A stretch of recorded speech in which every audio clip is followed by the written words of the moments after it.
দর্শক, আপনাদের সকলকে আমন্ত্রণ জানাচ্ছি নিউজ 24 এর নিয়মিত আয়োজন আজ সকালের বাংলাদেশ অনুষ্ঠানে। আপনাদের সঙ্গে আছি আমি সুকন্যা আবিদ। শুভ সকাল দর্শক। শুরুতেই ঘুরে আসবো ইতিহাসের পাতা থেকে, দেখে নেব আজকের দিনে ঘটে যাওয়া উল্লেখযোগ্য ঘটনাবলীর কিছু অংশ।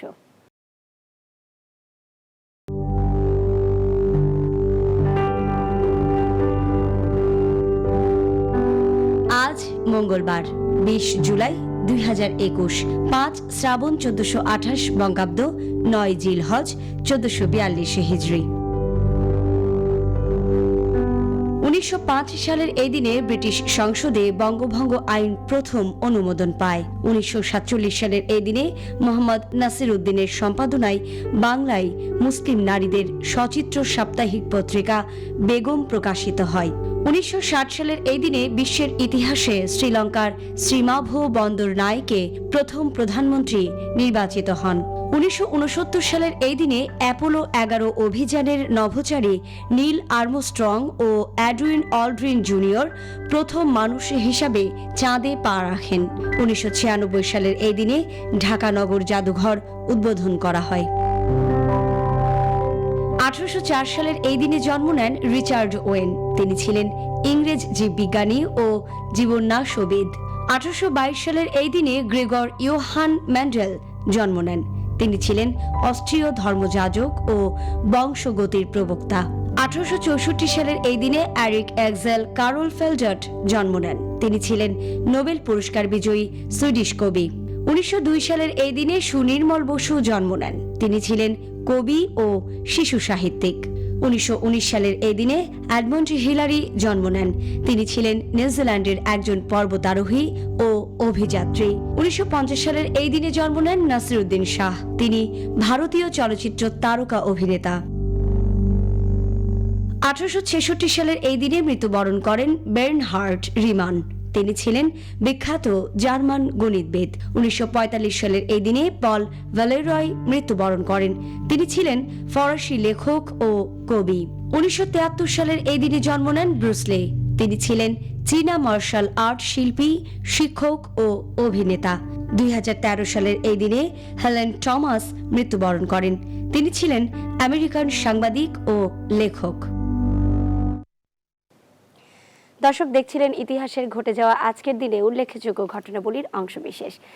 দর্শক, আগামীকাল ঈদ, সেই উপলক্ষে গত 2-3 দিন থেকেই রাজধানী ছাড়া শুরু করছে ঘরমুখো মানুষ, এবং রাস্তাঘাটেও আমরা মানুষের যেই উপচে পড়া ভিড় এবং যানবাহনের যে চাপ দেখছি, তা কিন্তু বেশ নাকালে পড়ছেই এই ঘরমুখো মানুষ। এ বিষয়ে আমাদেরকে সরাসরি জানাতে কুড়িল থেকে যুক্ত হচ্ছেন তৌফিক মুন্না।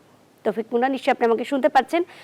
আমরা একটু আপনার কাছে জানতে চাই যে সড়কে যানবাহনের চাপ কেমন এবং ঘরমুখো মানুষের ভিড়টি কেমন দেখছেন?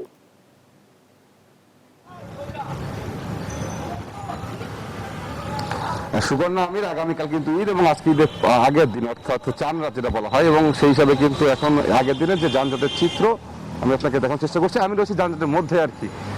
এটাই আসলে ঈদের আগের চিত্র। কুড়িল যে রাস্তা দিয়ে আসলে গাজীপুর, জামালপুর, কিশোরগঞ্জ বা এই যে রুটটা, সেটা কিন্তু এটাই। আমি রয়েছি যানজটের মধ্যে এবং এটা কিন্তু ঈদের আগের দিনের চিত্র।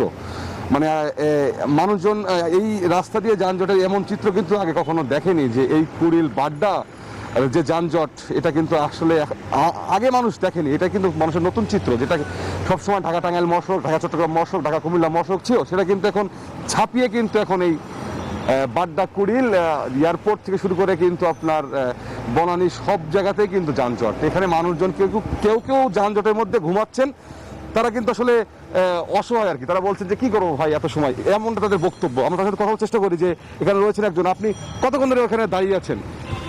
আমি 1 ঘন্টার উপরে এখানে এসে দাঁড়াইছি। কই থেকে আসছেন এখানে আপনি? কুমিল্লা থেকে আসছিলাম। যানজটে আসেনি?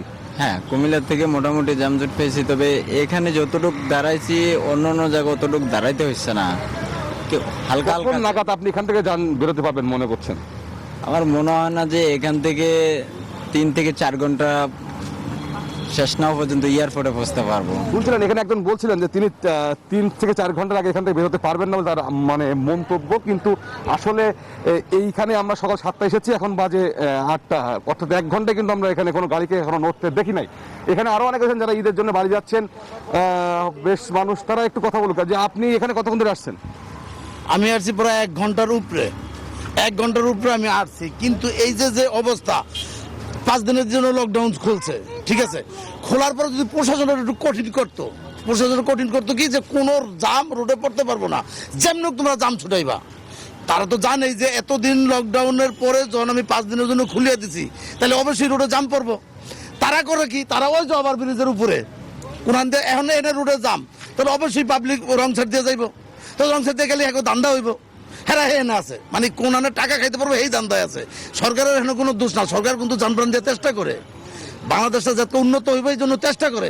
প্রশাসন হলো যায় সব খেয়াল, প্রশাসনের সরকার তিনি কিন্তু মানে একজন মানুষ, ঈদযাত্রা যে মানুষ, তার যে ক্ষোভ তিনি কিন্তু বলছিলেন আর কি, তার যে ক্ষোভের কথা বলছিলেন। এবং এটাই কিন্তু চিত্র, বাড্ডা, কুড়িল চৌরাস্তা, বনানী, উত্তরা, খিলক্ষেত পুরো রাস্তা কিন্তু যানজটে বন্ধ, অর্থাৎ মানুষজন কিন্তু কোনোভাবে বের হতে পারছেন না যানজট থেকে। এবং তারা আগামীকাল যে ঈদ, আসলে অনেকেই শঙ্কিত ঈদ করতে পারবেন কিনা আগামীকাল স্বজনদের নিয়ে। তো এই ছিল আমাকে সর্বশেষ অবস্থা এই কুড়িল থেকে। সুকন্যা আমির।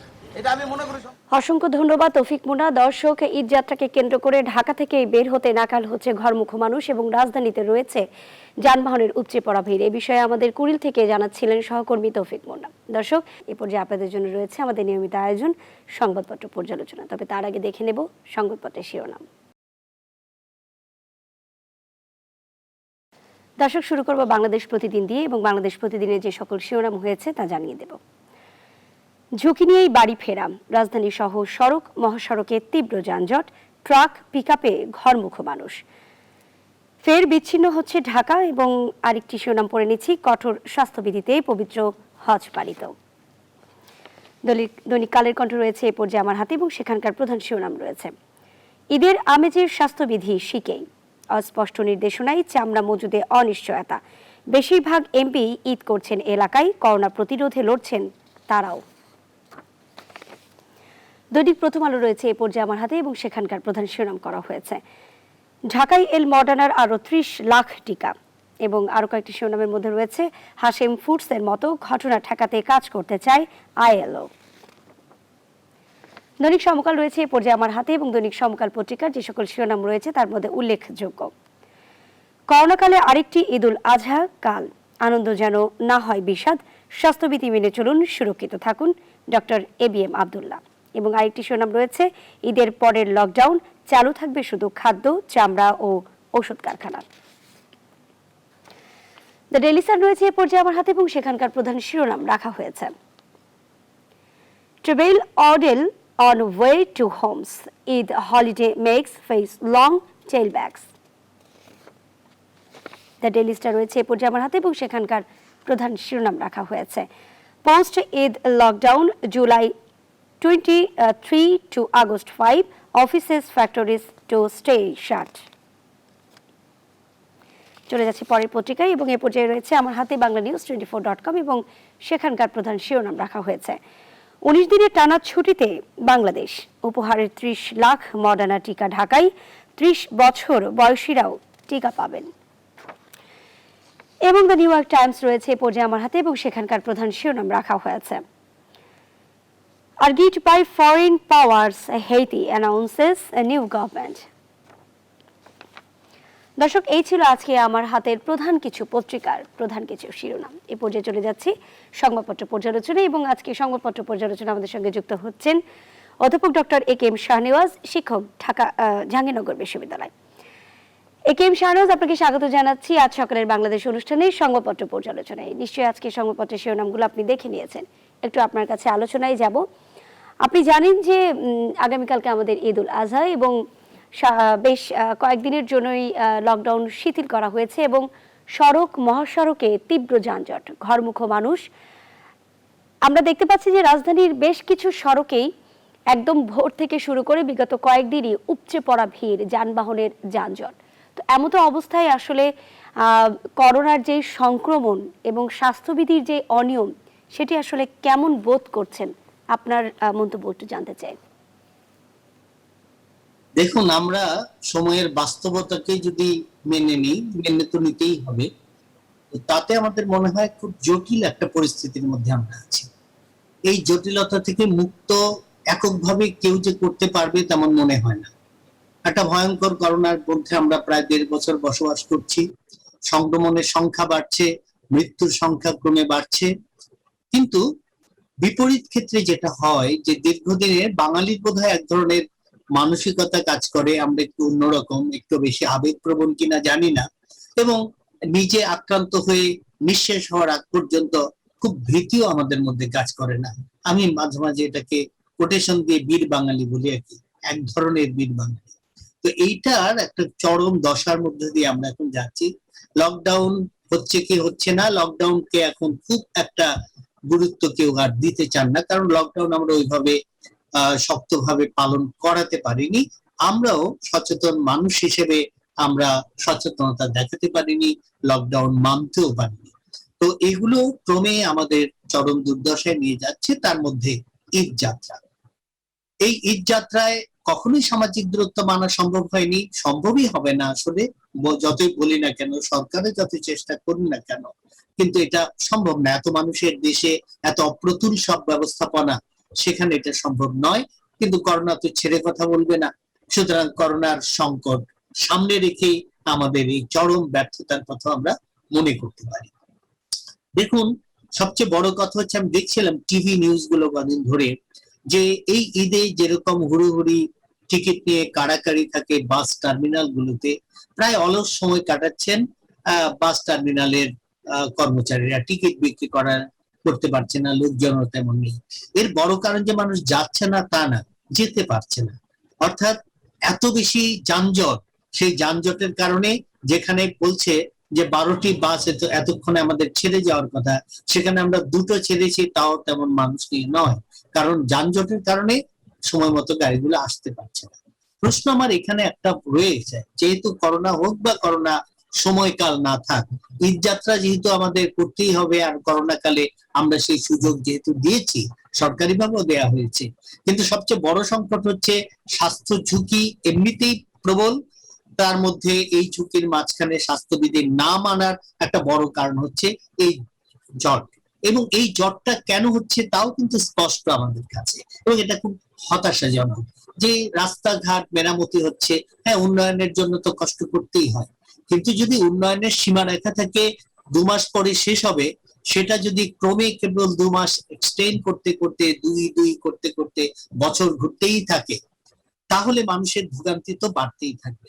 এবং সেই রকম ভোগান্তি আমাদের মেগা প্রকল্পগুলো কখনোই সময় মতো শেষ হয় না, এবং ধাপে ধাপে তার খরচ বাড়তে থাকে। আমি জানি না এই দুটোর মধ্যে কোনো যোগসূত্র আছে কিনা, যেহেতু আমরা খুব দুর্নীতিগ্রস্ত দেশের পরিণত হচ্ছে আরো গভীরভাবে, ফলে আমাদের এই সংখ্যাগুলো আমাদের মধ্যে কাজ করে। তো সবচেয়ে বড় কথা বলবো যে সরকার তার মতো তো বলেই যাচ্ছেন, সরকারের আসলে খুব করার যে আছে আমার মনে হয় না।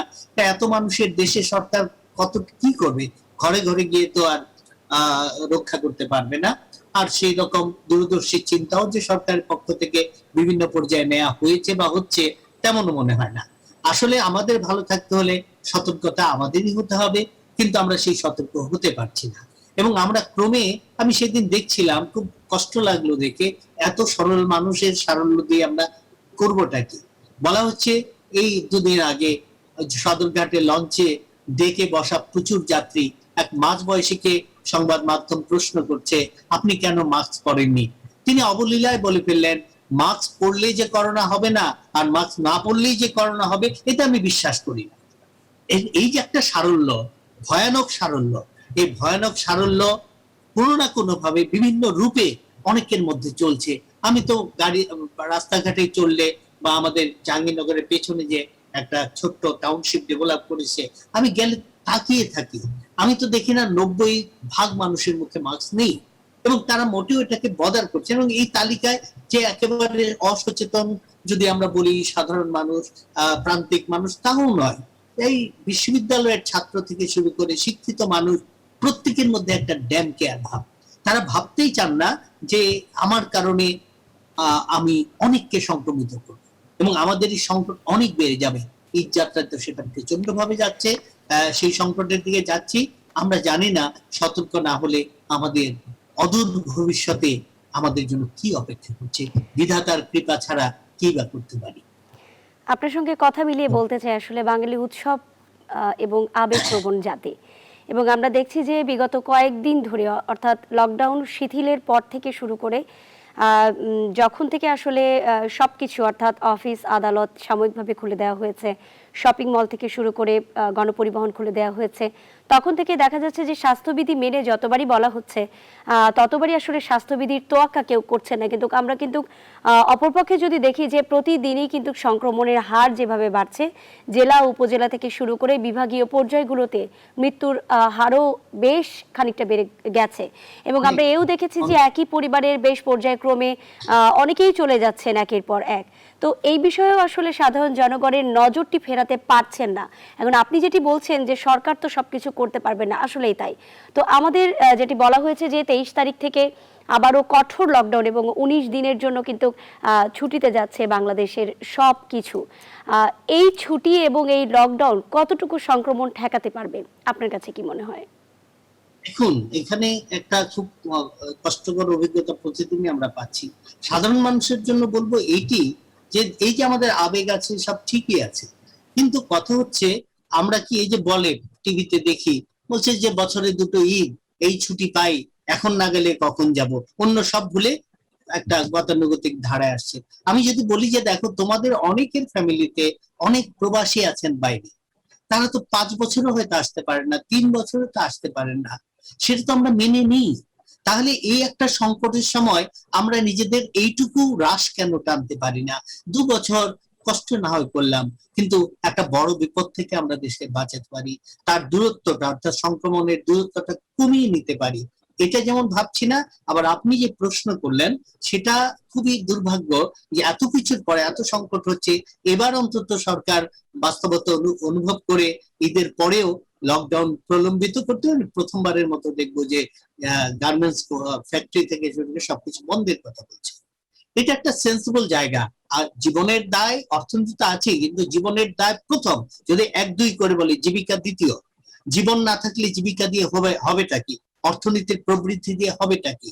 এটা এই সংকট সময়ে আমাদের এইরকম তো ভাবতেই হবে। কিন্তু দেখা যাচ্ছে যে গার্মেন্টস মালিকরা সবসময় আমরা দেখেছি যে তারা একেবারেই লাভ হয় না তাদের এই সংকটে। আবার প্রত্যেকেরই বড় বড় গার্মেন্টস, যারা 2-3টা করে গার্মেন্টস বাড়ছে প্রতি বছর, সে যাই হোক, সেটা তাদের ব্যবসায়িক ব্যাপার। কিন্তু দেখা যাচ্ছে প্রধানমন্ত্রীর সাথে বা মন্ত্রণালয়ের সাথে তারা বৈঠক করতে ছুটে গেছেন, ওই যে গভর্নমেন্ট বলেছে ঈদের পরে বন্ধ থাকবে, এটা যাতে না থাকে। অর্থাৎ বাণিজ্যটা, ব্যবসাটা হচ্ছে বড় হয়ে দাঁড়াচ্ছে। আবার আজকেই পত্রিকায় বোধহয় কোথায় দেখলাম যে তারাই ঘোষণা দিয়ে রাখছে আগে যে 1 তারিখ থেকে, আগামী মাসের 1 তারিখ থেকে গার্মেন্টস খুলে যাবে। তাহলে কে কাকে চালায়, এটা কিন্তু আমরা খুব বিভ্রান্ত হয়ে পড়ছি।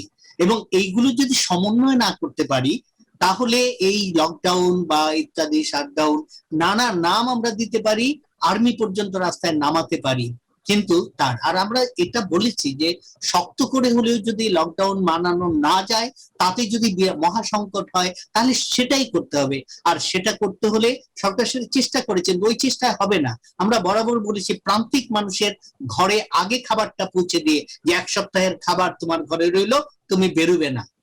এইটুকু করা ছাড়া কিন্তু শুধু মুখের কথায় মানুষ পেটে পাথর বেঁধে বসে থাকবে না।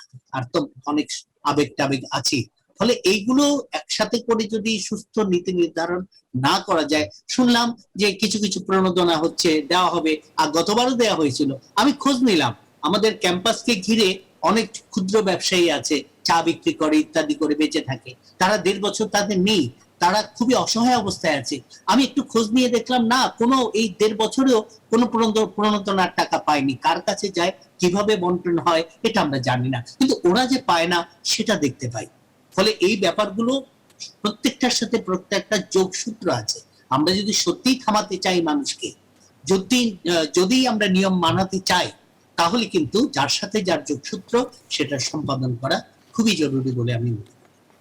অসংখ্য ধন্যবাদ doctor A K M Shahnawaz আপনাকে। আপনার সঙ্গে কথায় মিলিয়ে আমরা আসলে বলতে চাই কারোরই আসলে সরকার হোক সেটা জনগণ হোক কারোর পক্ষে একা সবকিছু মেনে চলা সম্ভব না। সেই সঙ্গে প্রয়োজন যৌথভাবে সহযোগিতা এবং সচেতনতা বৃদ্ধি। অসংখ্য ধন্যবাদ আপনাকে আজ সকালের বাংলাদেশের সংবাদপত্র পর্যালোচনায় যুক্ত হবার জন্য।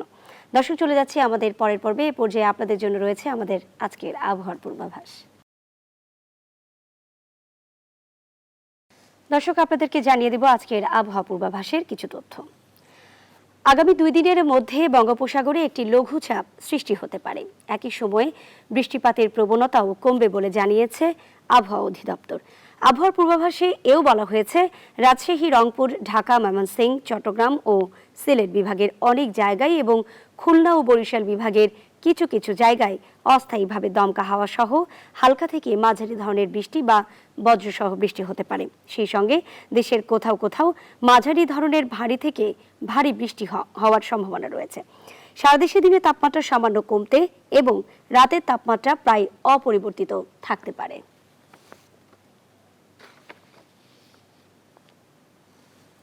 দর্শক, শুনছিলেন আজকের আবহাওয়ার পূর্বাভাস। এ পর্যায়ে আপনাদেরকে জানিয়ে দিব বিভাগীয় শহরগুলোর সর্বোচ্চ এবং সর্বনিম্ন তাপমাত্রা। ঢাকা বিভাগের সর্বোচ্চ তাপমাত্রা হওয়ার সম্ভাবনা রয়েছে 32.1 ডিগ্রি সেলসিয়াস এবং সর্বনিম্ন তাপমাত্রা হওয়ার সম্ভাবনা রয়েছে 27.8 ডিগ্রি সেলসিয়াস। এদিকে চট্টগ্রামে সর্বোচ্চ তাপমাত্রা হতে পারে 30.2 ডিগ্রি সেলসিয়াস এবং সর্বনিম্ন তাপমাত্রা হওয়ার সম্ভাবনা রয়েছে 26.5 ডিগ্রি সেলসিয়াস।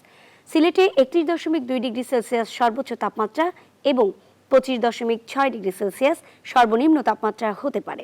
ময়মনসিংহে 32.9 ডিগ্রি সেলসিয়াস সর্বোচ্চ তাপমাত্রা হওয়ার সম্ভাবনা রয়েছে এবং 25.9 ডিগ্রি সেলসিয়াস হতে পারে সর্বনিম্ন তাপমাত্রা। এদিকে রাজশাহী বিভাগে 35.7 ডিগ্রি সেলসিয়াস সর্বোচ্চ এবং সর্বনিম্ন 27.3 ডিগ্রি সেলসিয়াস তাপমাত্রা হতে পারে। রংপুরে 33.6 ডিগ্রি সেলসিয়াস সর্বোচ্চ তাপমাত্রা হওয়ার সম্ভাবনা রয়েছে এবং 26.3 ডিগ্রি সেলসিয়াস সর্বনিম্ন তাপমাত্রা হতে পারে। এদিকে খুলনা বিভাগে 33.8 ডিগ্রি সেলসিয়াস সর্বোচ্চ তাপমাত্রা এবং 26.3 ডিগ্রি সেলসিয়াস সর্বনিম্ন তাপমাত্রা হতে পারে এবং সবশেষ বরিশালে সর্বোচ্চ তাপমাত্রা হওয়ার সম্ভাবনা রয়েছে 30.8 ডিগ্রি সেলসিয়াস এবং সর্বনিম্ন তাপমাত্রা হতে পারে 25.9 ডিগ্রি সেলসিয়াস। দর্শক, শুনছিলেন বিভাগীয় শহরগুলোর সর্বোচ্চ এবং সর্বনিম্ন তাপমাত্রার কিছু। এ পর্যায়ে জানিয়ে দেব আজকে সূর্যোদয় এবং সূর্যাস্তের সময়সূচি। আজকে সূর্যোদয় হয়েছে ভোর 5:22 এবং আজকে সূর্যাস্ত হবে সন্ধ্যে 6:47। দর্শক, শুনছিলেন আজকের পূর্বাভাস, আবহাওয়ার পূর্বাভাস। এ পর্যায়ে জানিয়ে দেব আজকের রাশিফল, জানাচ্ছেন জ্যোতিষবিদ কেসিপাল। কেসিপাল, কি আছে আজকে রাশিফলে, দর্শকদের জানান। অসংখ্য ধন্যবাদ। সেই সঙ্গে নিউজ 24 এর পক্ষ থেকে সকল দর্শকদের জন্য আন্তরিক শুভেচ্ছা অভিনন্দন। সেই সঙ্গে ঈদুল আজহার শুভেচ্ছা ও অভিনন্দন তো থাকবেই। এই ঈদুল আজহাকে কেন্দ্র করে সকল জাতি, ধর্ম, বর্ণ নির্বিশেষে সবার জীবনে বয়ে আনুক অনাবিল সুখ, শান্তি এবং সমৃদ্ধি, এই প্রত্যাশা নিয়ে শুরু করছি। সর্বপ্রথম মেষ রাশি। মেষ রাশির জাতক জাতিকাদের আজকের দিনটিতে অধিক সতর্কতার সাথে চলতে হবে। বিশেষ করে অর্থকরী সতর্কতার সাথে নাড়াচাড়া করতে হবে, এমনকি ভ্রমণকালীন সতর্ক থাকতে হবে। সেই সঙ্গে 2 চাকার যানবাহন যথাসম্ভব এড়িয়ে চলতে হবে। রাগ, জেদ, ক্রোধ, অহংকার বর্জন করতে হবে। এবার বৃষ রাশির জাতক জাতিকা যারা আছেন তাদের জন্য আজকের দিনটিতে বিবাহের পূর্ব প্রস্তুতি নিতে পারেন। অচিরেই বিবাহের ডাক করতে পারে।